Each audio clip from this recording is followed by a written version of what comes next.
Who said Toyota. See the all-new Camry and Celica All-Trax at your Toyota dealer now.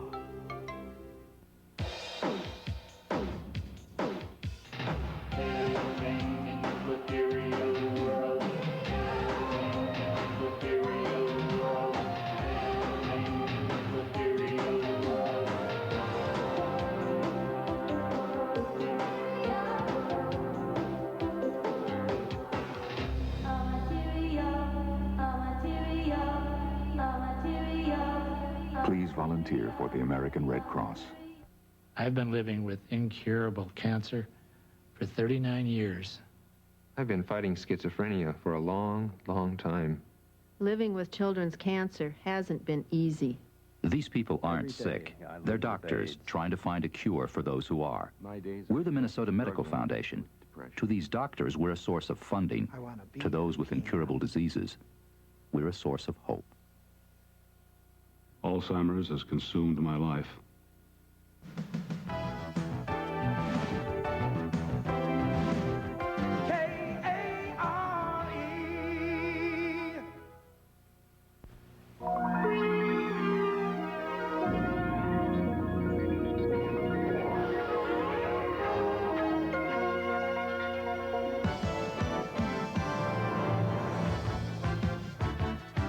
Now, the Twin Cities' fastest growing television news. News 11. With Joan Steffen, Kevin McDowell, Randy Shaver on sports, and meteorologist Dennis Belkin.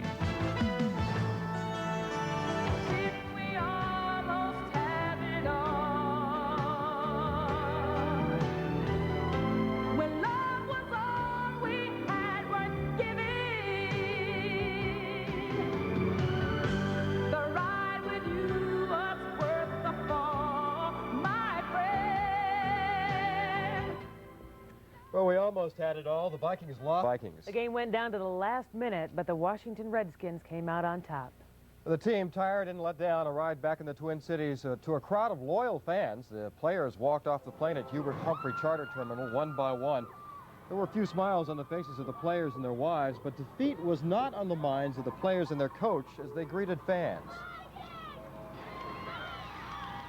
Again, I think Scott put it very well. Thank you very much for the great support you gave us all year. Speaking for the entire football staff and all the players, you're the best fans in America, in my book.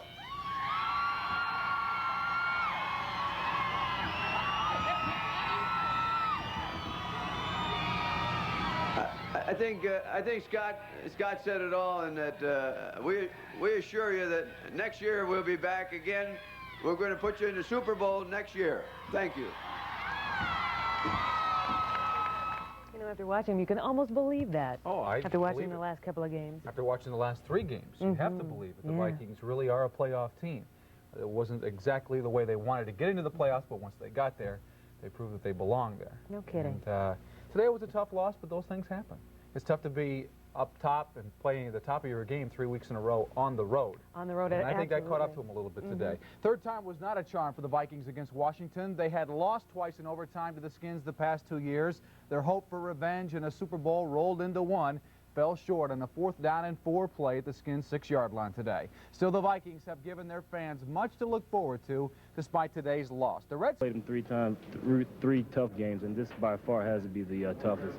They wanted to Washington will play Denver in Super Bowl 22 2 weeks from today in San Diego. Sad but true. Yep, and stay tuned. You'll find out the significance or the lack of significance to this hog nose in about, what, 15, 20 minutes? Yeah, I opened my big mouth again, didn't I? Okay, hold on to this puppy. Yeah, all right. Okay, see you later. Try it on. The Minnesota Vikings may not be going to the Super Bowl, but they are still #1 with many of their fans. News 11's Gail Plawacki says fans proved that tonight. Even though the Vikings weren't due to arrive at the airport until about 8 tonight, fans lined the fence by 6. Cheerleaders provided entertainment while everyone waited for the team, but mostly everyone just cheered and talked about how great the Vikings are in spite of today's loss. I love them anyways. They're the best. I mean, they proved to a lot of people that they can do it. and I'm really proud of them. We'll do it next year. I was real proud of them this year. They're still #1 in my book. They made it to the playoffs. They came over problems that I don't think any team could come over. They couldn't do anything. And they did great. They made it to the playoffs. They can make it again next year, all the way this time. When the team finally arrived, the fans went all out to show their gratitude for a season well played. And the mood was contagious as even the defeated players spoke proudly of their efforts against the Redskins. Washington was in the NFC Championship last year and had, they know what it was like. And playing at home was a big advantage for them. But I think the adversity that we've overcome all year long and to play as hard as we did today, that we don't have anything to be ashamed of. The fans clearly agree. The Vikings may not have won, but they still received a warm welcome home. And the general consensus seems to be there's always next year. At the Hubert Humphrey Terminal, Gail Plawocki, News 11. And players left the airport with their families tonight for a well-earned rest. Well, as Gail said, the Vikings fans were with them till the very end. Before the game this morning, purple-painted people gathered in front of Jukebox Saturday night. I've stuck with them all these years. They're good. They're a good team. They got good talent. They got more talent than Washington does today, and more than any other team, the Final Four. The rally sent more than 300 fans into the streets, and they are still loyal supporters despite a tough loss.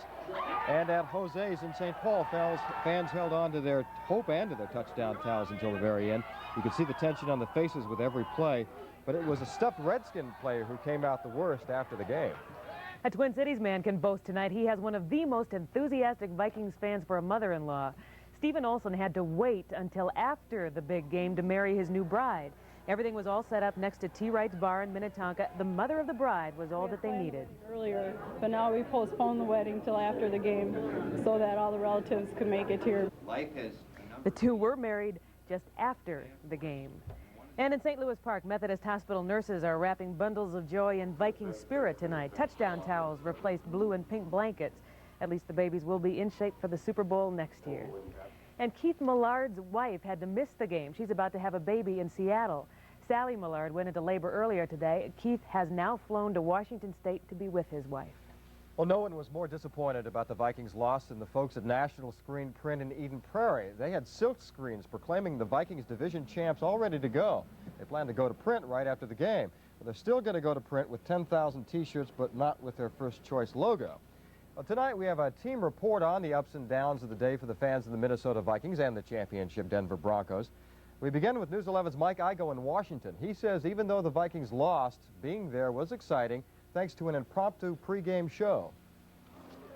Outside RFK Stadium before the game, the action was fast and furious, with a hearty mix of hawking, come and get your caps and your buttons, hustling, if you answer my Redskin trivia question correctly, I will give you a free coaster, and hype. Little Hog needs a ride to the Super Bowl. Would you like to take him home with you? Anybody selling tickets? The ticket buyers were moving fast. For the sellers, though, a slower pace, as they held out for their best price. So we be willing to negotiate around game time. Seemed everyone had something to show the cameras. The steady stream coming in was mostly maroon, with a sprinkle of purple here and there.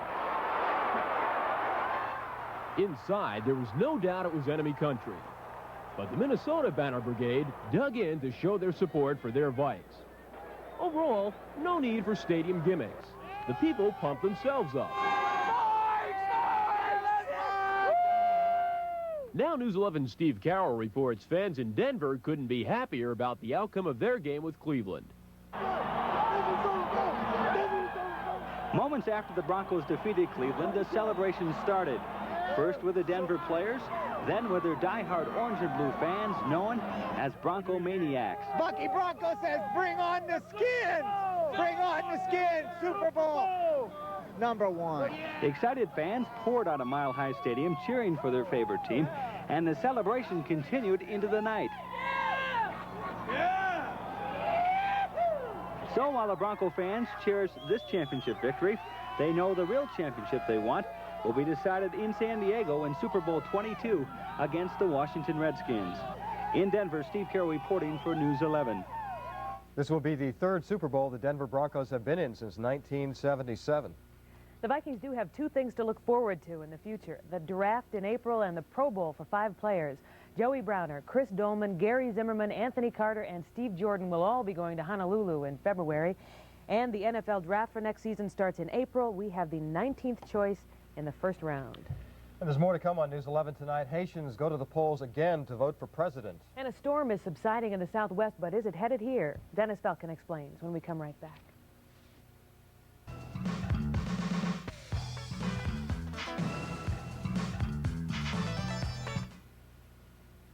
Do you imagine living in a peaceful, neighborly apartment home? Call 884-1244. A cozy, newly decorated home. 884-1244. Conveniently located with many luxury features. 884-1244. Where you're treated like one of the family. 884-1244. If you're looking for a spacious 1- or 2-bedroom apartment home in the Burnsville area, call Connolly Estates. 884-1244. For 99 cents a minute, you can listen to teeny boppers and punk rockers talk about their favorite heavy metal band. Or you could call 1-976-6839, the telephone dating service for men and women. Listen to messages from the kind of men and women you want to meet. 1-976-6839 for romance and companionship. 1-976-6839. Write that number down. Brought to you by Love Incorporated.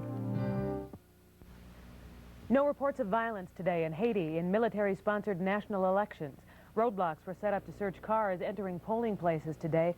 Armed police officers tried to keep the peace to avoid repeat of violence that shut down November elections. And a standoff continues tonight near the Mormon community of Marion, Utah. Police believe a man who is known as a polygamist is holed up inside a farmhouse. They want to question Adam Swap about a recent bombing at a Mormon church. Swap is holed up with 15 members of his family inside that home.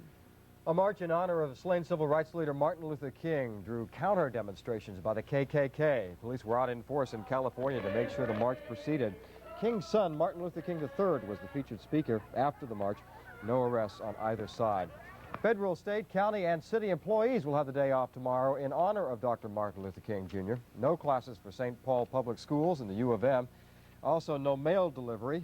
However, U.S. Postal Special Delivery and Express Mail Service will go on as scheduled, and MTC buses will be running as scheduled.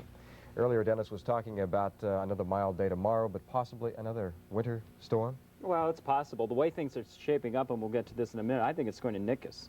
Oh, good. Our biggest problem right now is fog. The old water glass is filling up again, and so is the atmosphere. It's not quite to the top, but it is definitely getting there. In fact, look at the map, and there is fog forming all through the upper Midwest, the result of cool nighttime temperatures mixing with the water from our melting snow today.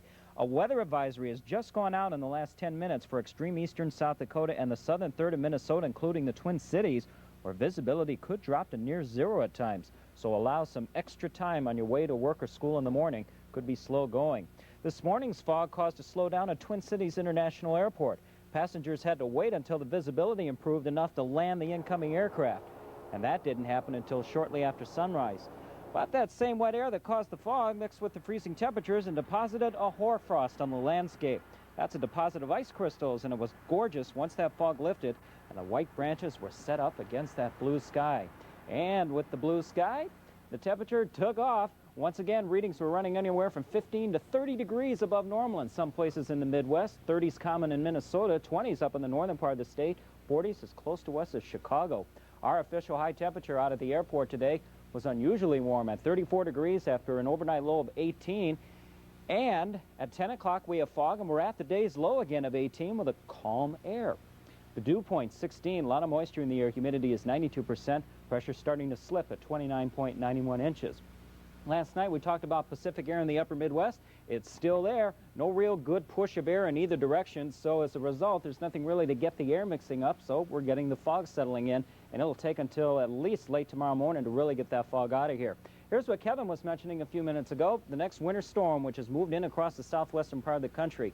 Good thing the Super Bowl wasn't played today in San Diego. They had 64-mile-per-hour winds along with 2 inches of rain. And there's a big dust storm going on over the desert areas right now as that wind sweeps in through the southwest. The view from space shows the swirl of clouds associated with it. And, of course, the question is, where's the storm going to go? Wish we could tell you for sure. Computer models aren't quite sure. One track takes it to our south, and if that happens, the heavy snow would stop in Iowa. The other computer model thinks the track may be a little bit farther to the north. That will place the heavy snow in Minnesota and Wisconsin by Tuesday and Wednesday. I kind of think that the track a little bit more to the south seems to be the way to go with this, and winter storm watches are as close to us now as central Nebraska and central Kansas. Obviously, this is something we'll have to keep you updated on over the next couple of days, because this could be a real snowmaker for somebody. Either way, I think Nebraska's probably going to get the worst out of this. In the meantime, the weatherman for tomorrow shows once we get through the fog, more clouds rolling in. The snow will hold off until Monday night or Tuesday, but it's going to be interesting. We'll have the interesting details of the forecast coming up in just a moment.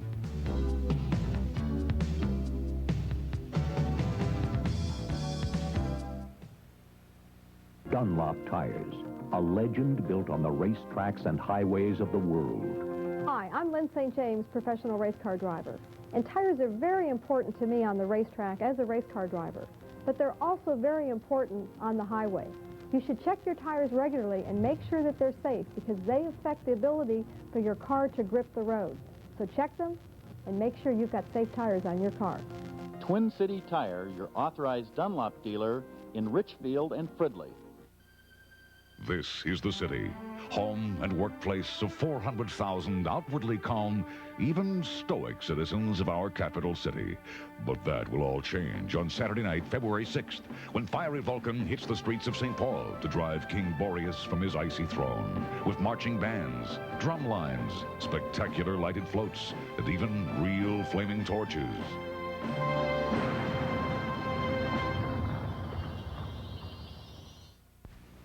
In weather forecasting, when you have clear skies and the snow cover, the temperature is going to drop, and that's what's happening tonight.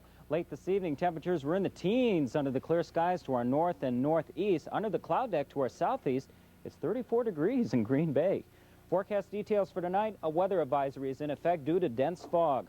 Be careful traveling. Lows of 16 to 21, about where we are now. For tomorrow, morning fog giving way to variable clouds by afternoon. Highs a mild 30 to 33. Tomorrow night, cloudy, continued mild 20 to 24 for lows. And for Tuesday, cloudy skies, snow developing. Highs of 28 to 32. The 11 outlook for the rest of the week will carry the chance of snow into Wednesday. A little break on Thursday. More snow possible on Friday as temperatures begin to cool off a little bit towards the end of the week. And of course, we'll have an update on the storm tomorrow. Okay, speaking of tomorrow, Dennis, we want to make an addition here. We had said there was no school tomorrow in St. Paul schools, also in Minneapolis schools, no school, so you can sleep late. Struck fear into the hearts of children. That's why my kids are home tomorrow. Okay. Thank you, Dennis. Winter Carnival organizers are sending out a plea for help tonight. They need volunteers to create that winter wonderland on Harriet Island. So if you can help, please call 297-6959 or just call the Connection, 922-9000. And still ahead on News 11 tonight, Sunday in the Twin Cities gets off to a foggy and deadly start. Also ahead, we'll update you on the John Bear Grease sled dog race in Duluth.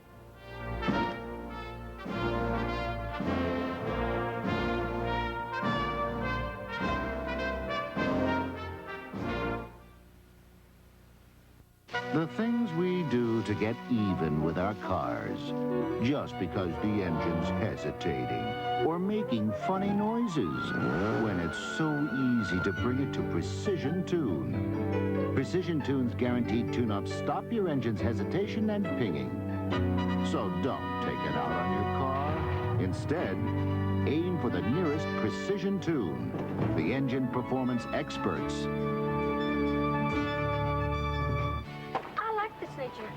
Yeah, now we know how pollution gets into the air. And polluted air can hurt us and animals like birds, rabbits, and fish. Dirty air gets into their water, too. That's right. Hi, Woodsy. What can we do about polluted air? Let's team up and show everyone we all have to care about clean air. Team up. Join the Woodsy team.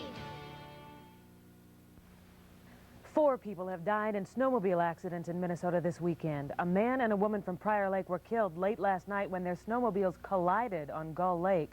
A 3rd person involved in that accident remains hospitalized tonight. And a 31-year-old Prior Lake man died yesterday when his snowmobile hit a bridge abutment. And a 13-year-old girl died when she hit a car on her snowmobile. Foggy weather and slippery roads caused a fatal accident in Stillwater. Officials tried to figure out what went wrong early this morning on I-694. Police say a 47-year-old woman hit some ice and slammed into another car. The other driver wasn't hurt. And a tanker rollover in Ramsey County shut down Highway 96 at Interstate 35W. Gasoline poured from the burst tanker. Traffic was rerouted until the mess was cleared up. Fog and low visibility may have contributed to that accident. And the John Bear Grease sled dog race in Duluth is almost over. So far, Jamie Nelson of Togo, Minnesota has the lead in the 500-mile race.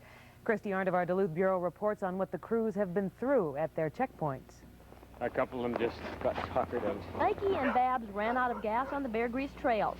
Their dedication outlasted their physical endurance. For their own good, Canadian musher Tom Soper benched 2 of his best dogs. Jamie Nelson's team was ready and raring to go after a lengthy rest. Well, 15 out of 16 dogs were. I think Con would like to sleep longer. He's falling asleep on his feet. At checkpoints along the Bear Grease, decisions about dogs are top priorities. Here, teams regroup, they refuel, and they rest. Like team doctors, vets monitor the health of the 4-legged athletes. You know, they care about their dogs a lot. And so we take the attitude, we're there to help you. You know, please use us. And, of course, the safety and well-being of the dogs are number one to us. Oh, we turn right after we get across the road. Mushers use the time off the trail to set strategies for the next leg. Sometimes lack of sleep makes concentration tough. A sled dog marathon is an endurance test for both man and his best friends. So it's important to make the rest stops count, especially when the road ahead is 500 miles long. In Grand Marais, Christy Arndt, News 11, the Duluth Bureau. And the winner is expected to cross the finish line at about midnight tonight. Coming up next to News 11 Sports, something you won't want to miss. Randy Shaver makes good on a bet about the Vikings, and we'll have a complete report from the nation's capital on the big game.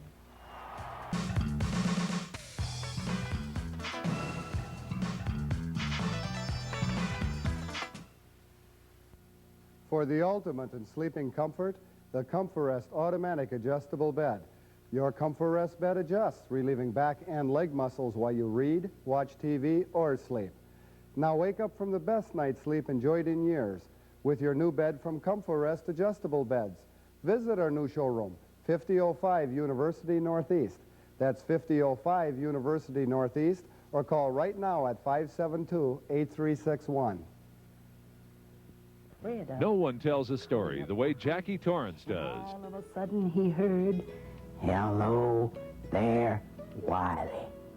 And there See Jackie Torrance in a special storytelling concert Tuesday, February 2nd, 7:30 p.m. at the World Theater in St. Paul. Kids from 1 to 100 enjoy the stories of Jackie. Ticket offices at 333-5577.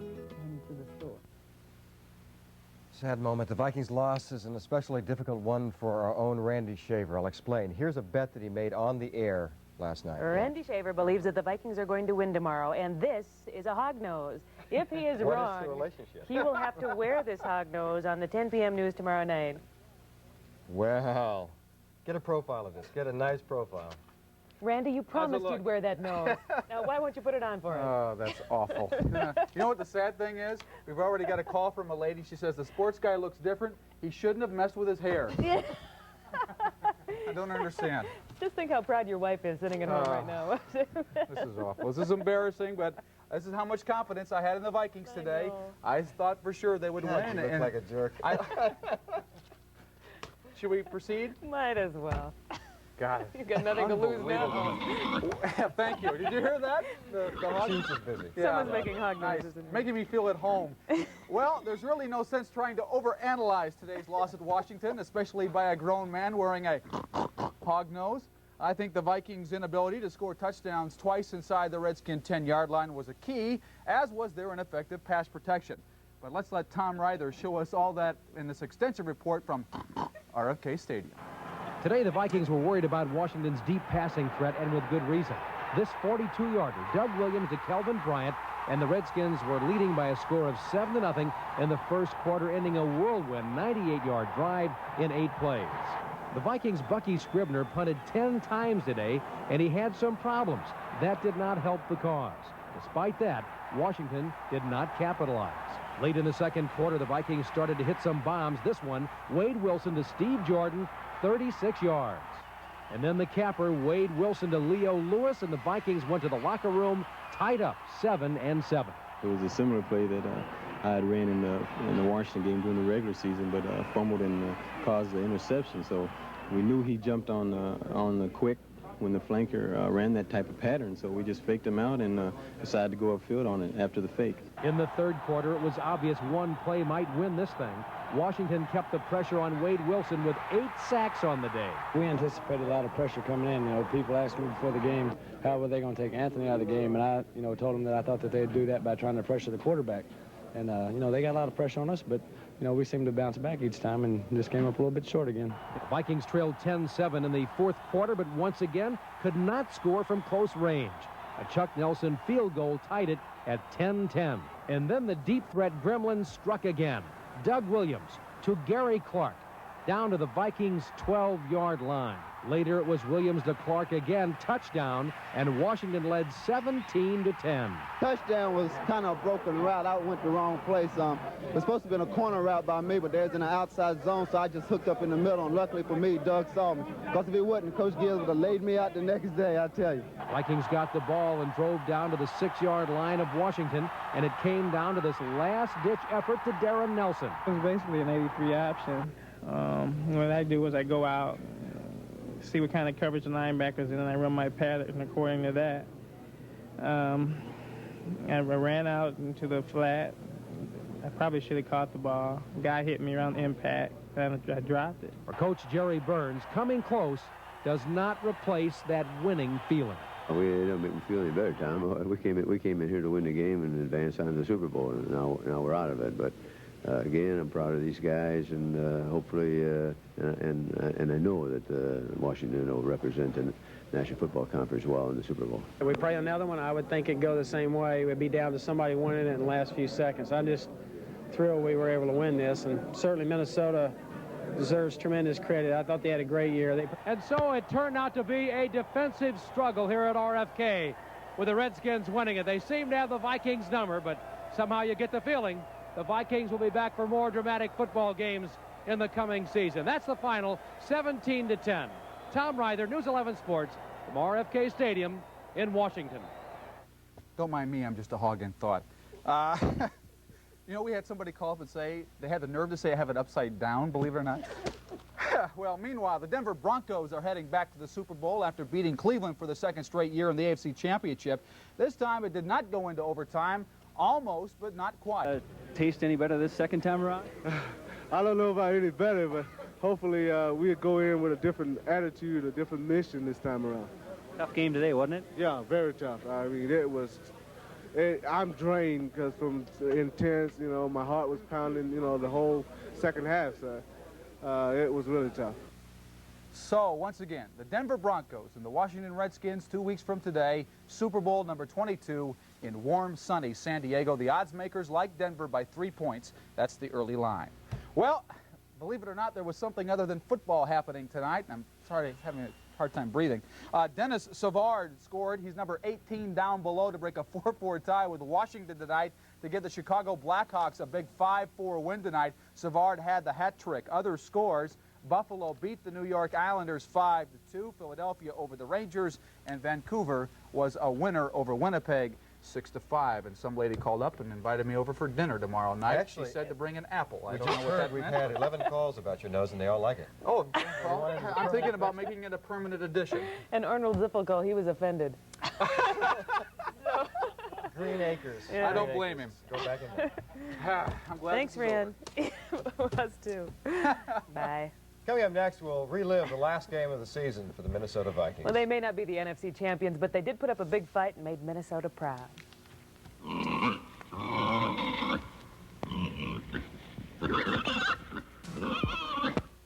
It can be tough meeting people when you're single in the Twin Cities. If you're tired of being alone, call 1-976-DATE today.